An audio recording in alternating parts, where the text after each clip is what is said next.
Ripple announcing just moments ago that it's partnering with BNY for BNY to be its primary custodian for its stablecoin. Joining us first on CNBC, Ripple CEO Brad Garlinghouse. Wow, that's a nice shot, Brad. It suits you well. You're looking very even presidential almost. Welcome.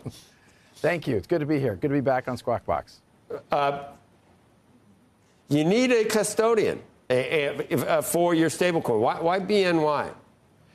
Well, look, I think as the crypto industry has emerged from kind of the last administration where the industry was being attacked, working with the most trusted, the most well-regulated, and even the best capitalized partners is a way to continue to build trust in this system. And stablecoins at their core, by their nature, it's a dollar backed with a dollar in deposits.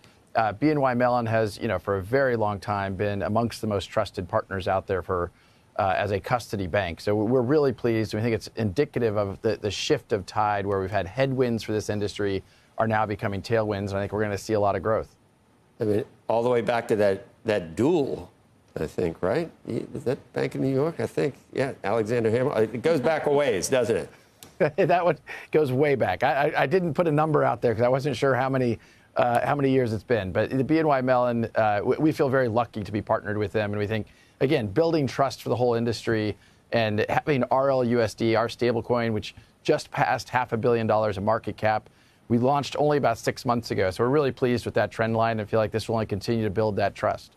It's small compared to some of your competitors, though, at this point. How does that factor into how you approach the whole stablecoin industry? So the stablecoin industry is about $250 billion today. Many people think it'll be between 1 and 2 trillion in a handful of years. The growth behind it has been profound.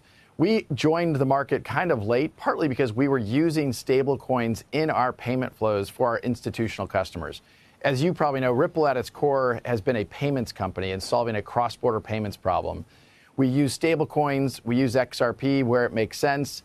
And stablecoins, when we were using that, we were a big part of activity for us. We were minting a lot, and we thought we can participate in this market, given our institutional background, given the fact we've leaned into compliance and been very regulated. We have over 60 global licenses to participate in these markets. So we feel like the growth ahead will serve us well as we continue to serve that institutional client. You still want a banking license, right? Even though you have this deal with BNY. Well, yes, is the short answer. We have pursued and requested application to apply for an OCC license as well as a Fed master account. We think that the key here for crypto and the kind of decentralized finance, as many people call it, Ripple has been building bridges between traditional finance and decentralized finance. The world isn't going to be taken over by crypto. Instead, we think about how do we take the best of what crypto brings in facilitating faster, cheaper transactions and bring it to traditional finance. That's been at the heart of what Ripple has been focused on from the beginning.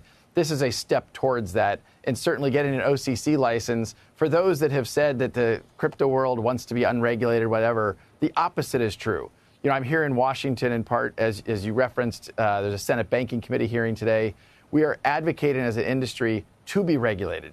And those that, like Ripple, who have stepped forward and said we want to get an OCC license, in addition to the licenses we have with the New York Department of Financial Services, it only continues to augment that very robust, very compliance-first, trusted partner so that we can continue to use these technologies to benefit consumers and businesses alike.